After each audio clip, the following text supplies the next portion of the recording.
प्रिय बंधु, 10 लक्षण पर्व बहुत अच्छे से निकल गए, लेकिन ये सोचना कि आने वाले दिन भी हमारे ऐसे ही व्यतीत हो जाएं। कहीं ऐसा ना हो कि 10 दिन तो बहुत धर्म किया, अब सुबह से उठें और मंदिर से बाहर निकलें, धर्म कहाँ ढूंढने को मिल जाए? ठेलों की दुकान पर, कोई ठेले की दुकान पे, कोई कहीं होटल पे, कोई आलू की सब्जी की दुकान पे। यदि आप ऐसा करते हो तो मतलब 10 दिन आपने धर्म से नहीं गुजारे। यदि आप ऐसे करते हो तो आपने वह 10 दिन धर्म से नहीं गुजारे हैं, आप ये इंतजार कर रहे थे कि कब ये 10 दिन खत्म हो जाएं। यदि आप ऐसा किए हो, अगर आप ऐसा करोगे तो क्या होगा? वह धर्म आपको लग रहा कि हम कर लिए, लेकिन आप कर नहीं पाए हैं। और आचार्य भगवान कह रहे हैं ये धर्म हमारे लिए, हमारे सामने इसीलिए आते हैं कि ये 10 दिन तो मात्र आपको ट्रेलर है कि वह क्रोध, मान, माया, लोभ, संयम, तप, त्याग, ब्रह्मचर्य, आकिंचन, ब्रह्मचर्य किस लिए? जब अपन कोई चीज दुकान खोलते हैं तो ऐड कितने दिन के लिए लगाते हो? बस जब तक ग्राहक आना प्रारंभ ना हो, उसके बाद हमें उस ऐड से कोई भी मतलब नहीं होता। और ये जो 10 धर्म है ये हमारे लिए मात्र ऐड के रूप में ही है कि तुम्हारे को बता दिया गया है कि तुम्हें अपना जीवन यापन कैसे व्यतीत करना है। भरना कुंद स्वामी महाराज का बहसूत जमरुच्चैतम कुच्चा, उन्होंने तो बता दिया, देख भाई, क्रोध नहीं करना, मान नहीं करना, माया नहीं करना, लोभ नहीं करना, आदि आदि जो दुर्गतियां हैं, दुर्गतियों की ओर ले जाने वाले वो काम नहीं करना। और साथ में बोल दिए जम रुचई तम कुच्चा, जो रुचे वो करो। और आचार्यों ने आपको यही बताया है कि वह आपको बता सकते हैं, समझा सकते हैं, उंगली पकड़कर आपको नहीं चला सकते हैं। कि हमें तो बता दिया कि देखो भैया, चौथी क्लास में ये पैटर्न है, आप पढ़ लोगे तो पास हो जाओगे। वरना ऐसे कितने लोग हैं कि 10वीं क्लास में 4 बार, 12वीं क्लास में 4 बार, और आगे आगे आगे की परीक्षाएं, लेकिन पास नहीं कर पाए। ऐसा नहीं कि उन्होंने अच्छी किताबें नहीं ली थी, किताबें भी अच्छी थी उनकी, पढ़ाने वाले टीचर भी अच्छे थे, लेकिन चलने वाला जो पढ़ने वाला विद्यार्थी था वो कैसा था? वो अच्छा नहीं था। माता पिता ने भी उसको पढ़ाने में कोई कसर नहीं रखी है, समय भी उसके पास पर्याप्त था, सारी सुख सामग्री थी, लेकिन पास नहीं हो पाए। कहीं ऐसा ना हो कि ये 10 दिन तो हमने बहुत अच्छे से निकाल ही लिए। अब सुबह से आधे से ज़्यादा कितने लोग होंगे 4 बजे मंदिर होके खा पी के फ्री हो गए होंगे। लेकिन आचार्यों ने कहा है कि जो 10 दिन हमने गुजारे हैं, कम से कम वैसे ही हमारा जीवन 10 दिन और गुजरना चाहिए। जैसे संयम से, जैसे त्याग से, जैसे बंधकर धर्म से हम 10 दिन रहे हैं, तो कम से कम आगे 10 दिन तक की उसकी हमें एहसास होना चाहिए कि हमारे महापर्वराज पर्युषण 10 लक्षण पर्व निकले हैं। अगर ऐसा नहीं कर पाए तो बाकी की जिंदगी जैसी निकली है, आगे की जिंदगी भी हमारी कैसी निकलेगी? बिल्कुल वैसे ही निकलेगी। आपको दुनिया में दोबारा हर चीज मिल सकती है, लेकिन धर्म आपको दोबारा नहीं मिल सकता। क्या है ये धर्म? अब सुनते तो हैं कि सवेरे से मंदिर जाओ, जे करो और वो करो, लेकिन ये सोचो कि क्यों करें। अगर हम भोजन भी कर रहे हैं तो हमें यह पता होना चाहिए कि हम क्यों कर रहे हैं। अगर हम स्नान भी कर रहे हैं तो हमें यह पता होना चाहिए कि हम क्यों कर रहे हैं। वरना पता ही नहीं कि शरीर की शुद्धि के लिए स्नान किए तो आपका शुद्धि करने का कोई भी मतलब नहीं। वैसे ही हम जो धर्म कर रहे हैं, किस लिए कर रहे हैं, ये हमारी आत्मा को अच्छे से पता होना चाहिए। कि जो आचार्यों ने कहा है क्रोध नहीं करना है, तो ये पता होना चाहिए कि क्यों नहीं करना। अब क्रोध तो बिल्कुल ऐसा ही होता है जैसे जो हवन कुंड रखा, आप कुछ भी करते रहो, जितनी चीज़ें आप इसमें डालते जाओगे अग्नि बुझेगी नहीं और ये बढ़ती चली जाएगी। वह मान भी ऐसे ही है, जितना आप उस अग्नि में डालते जाओगे मान आपका बढ़ता चला जाएगा। जितनी मायाचारी आप करते चले जाओगे उतनी मायाचारी दिनों दिन आपकी बढ़ती चली जाएगी। जितना लोभ आप करते चले जाओगे दिनों दिन आपका लोभ उतना ही बढ़ता चला जाएगा। जबकि धर्म ये कहता है कि सारी चीजों को विराम दो। जितनी भी बुराइयां हैं, राग द्वेष ईर्ष्या मत्सर दुर्भावनाएं, सबका त्याग करो। हम सारी दुनिया को जानना चाहते हैं, हम सारी दुनिया को जानना चाहते हैं। आजकल सोशल मीडिया का ज़माना, सोशल मीडिया का ज़माना कि लोग यहाँ बैठे बैठे, अभी सुबह कौन आया बोले महाराज जी पंजाब में बहुत पानी गिर रहा, कोई कह रहा दिल्ली में है ना विनोद जी। कैसे पता चल गया? Social media. हम सोशल मीडिया के माध्यम से दुनिया को तो जानना चाहते हैं, लेकिन जिस दुनिया को हम जिस चीज से जान रहे हैं हम बिल्कुल उससे अनभिज्ञ बैठे हुए हैं। हमारी आत्मा है क्या? हमारी आत्मा है क्या? हमारी आत्मा के गुण हैं क्या? ये हमें बिल्कुल नहीं पता है। ये जानने के लिए हमें धर्म मिला है। हम धर्म मंदिर तो बहुत आए सैलू भाई, मंदिर तो बहुत आए, हम धर्म तो बहुत किए, लेकिन ना कभी मंदिर पहुंच पाए और ना कभी हम धर्म कर पाए। आप हवन कर रहे थे विनोद जी, हवन कर रहे थे आप किस लिए? आत्म शांति के लिए। लेकिन यही हवन अगर आपको आत्म शांति ना देकर अशांति देने लगे तो क्या करोगे? क्या करोगे?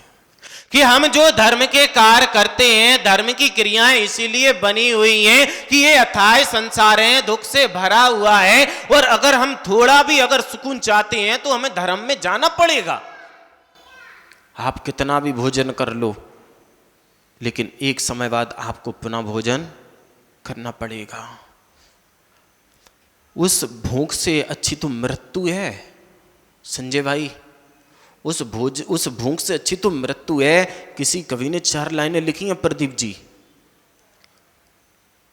मृत्यु भूख से तो मृत्यु भली, सुबह मिटाओ शाम खड़ी। वह कह रहा है कि भूख से तो मृत्यु से तो भूख बड़ी है, कि मृत्यु तो एक बार आती है और एक पर्याय को आपको बदल कर रख देती है। लेकिन यह है जो आपको जो भूख है वह आपके लिए सुबह मिटाते हो, शाम को पुनः खड़ी हो जाती है, ये वह भूख है। अब भूख किसी की भी हो, ईर्ष्या की हो, किसी भी चीज की हो, लेकिन अगर आपके अंदर धर्म की प्यास नहीं है, आपके अंदर धर्म की प्यास नहीं है, तो आप जो वस्तु जो चीज आपको मिलनी चाहिए थी वो चीज आपको नहीं मिल सकती। जैसे आप सारी चीजों पर दृष्टि रखते हो, वैसे ही आपकी दृष्टि धर्म की ओर भी होनी चाहिए कि धर्म है क्या। जितने भी लोग सिद्ध हुए हैं प्रदीप जी, जितने भी सिद्ध लोग हुए हैं इसी धर्म के द्वारा हुए हैं, इसी धर्म ध्यान के द्वारा हुए हैं। जब वह पुण्य भी ज्यादा हो जाता है ना तो आंखों में जलन देने लगता। जब हमारे सामने वह धर्म भी ज्यादा आ जाता है तो हमारे कहीं ना कहीं जलन प्रस्तुत कर देता है। अभी किसी किसी की आंखों में जलन हो रही होगी, धुआं आंखों में जाएगा तो जलन तो देगा ही देगा। और वह धर्म ये कहता है कि अगर तुम पे उतना नहीं बन रहा तो इनको उठा के बाहर कर दो। जब आपको वही चीज अगर आपको कष्ट देने लगी है तो उससे अच्छा है कि उस हवन को बंद कर दो। कहीं ऐसा ना हो कि जिस पानी को पीने के लिए लाए थे और वही पानी आपका दम घुटा के आपको मार दे। धर्म क्या चीज है? अब धर्मात्मा जो होगा वो मंदिर तो आएगा विनोद जी, लेकिन ये सोचो पहले कि हमें मंदिर क्यों आना है। 10 धर्म आपने निर्वाह कर लिए, कहीं ऐसा तो नहीं कि आपके दादा पिताजी करते आए तो इसलिए करते गए। 10 में से एक धर्म का भी पालन कर लेते तो कहीं ना कहीं आपको ये पहले मालूम होना चाहिए कि हम उस धर्म को क्यों पालन कर रहे हैं। यदि हम क्रोध को छोड़ रहे हैं तो हमें यह पता होना चाहिए कि हम क्रोध क्यों छोड़ रहे हैं। हमें यह मान धर्म का हम सुन रहे हैं तो हमें यह पता होना चाहिए कि मान हमें क्यों नहीं करना है।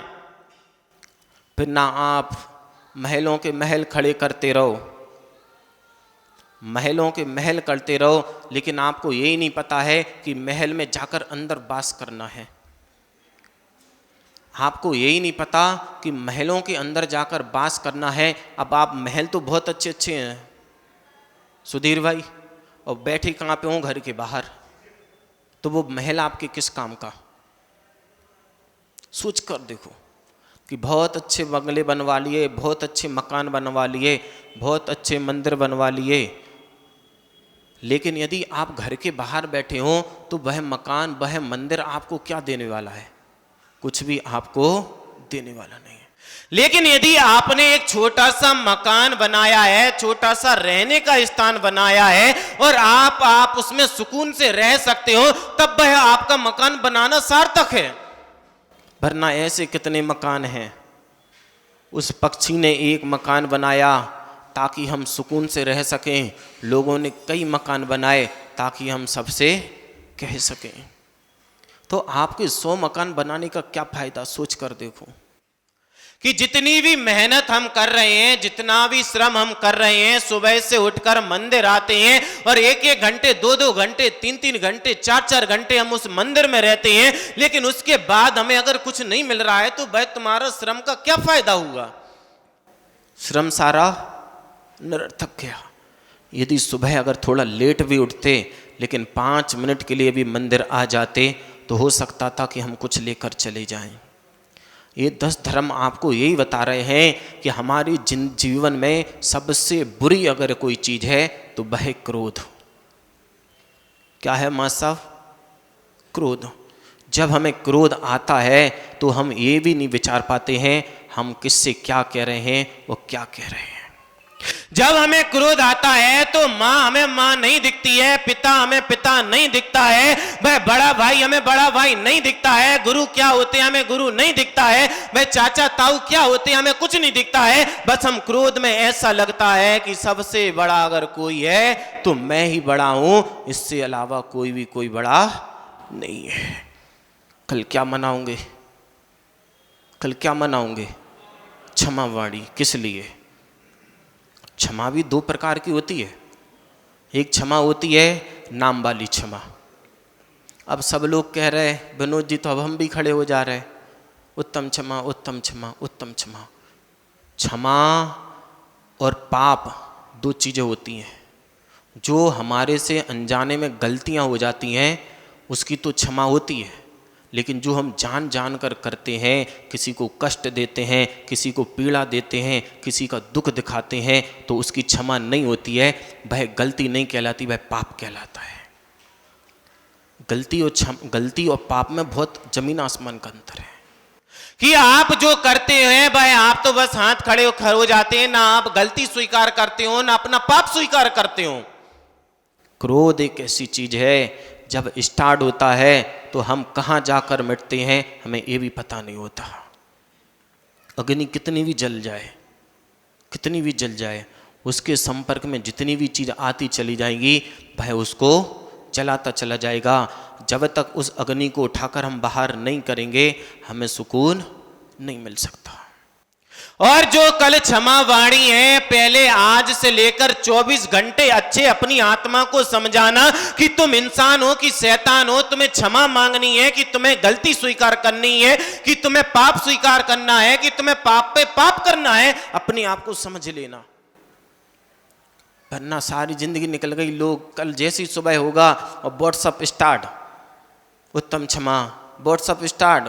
पहले हमारे जब हम घर पे थे 10-15 साल पहले तो लिफाफे चलते थे कि उन्होंने लिखे, अब जिनको पता भी नहीं है उनका लिखा और भेज दिए पोस्ट ऑफिस से। लेकिन उत्तम क्षमा कहती है ये ढोंग नहीं करो, ढंग का जीवन जियो।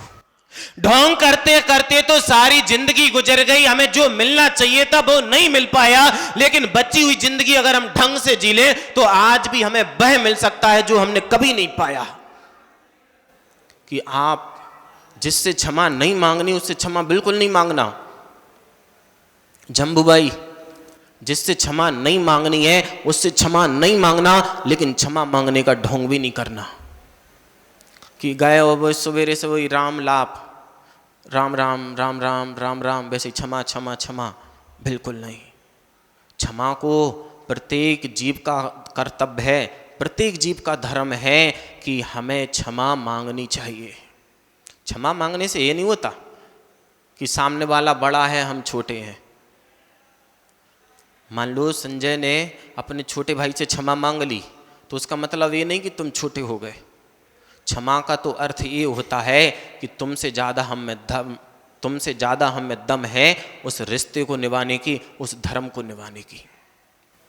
वरना अकड़ तो सबके पास होती है, भय मान कसाय तो सबके पास है, लेकिन कुछ झुककर उठना जानते हैं, कुछ अकड़ कर झुकना जानते हैं।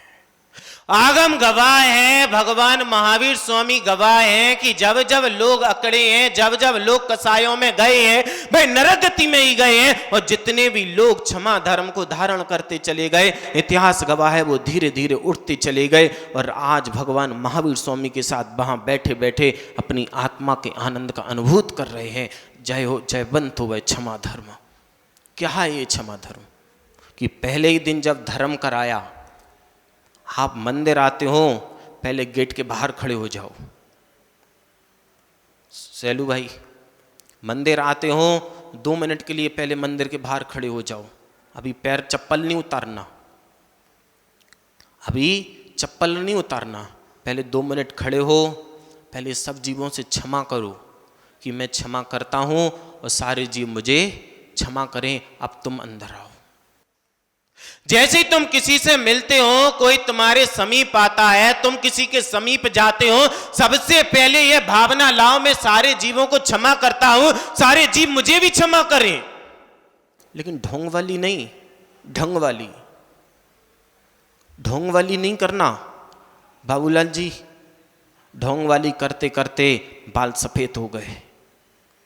अब बाल अगर गायब हो, उससे पहले एक बार सब जीवों को क्षमा कर देना, सब जीवों से क्षमा मांग लेना। तुम्हारा ये उत्तम क्षमा धर्म, ये उत्तम क्षमा वाणी का पर्व मनाना सार्थक हो जाएगा। बाकी की चीजें तो सब चलती रहती हैं, बाकी की जो चीजें हैं वह तो चलती रहती हैं, लेकिन एक धर्म ऐसा है जो आपको दोबारा नहीं मिलने वाला।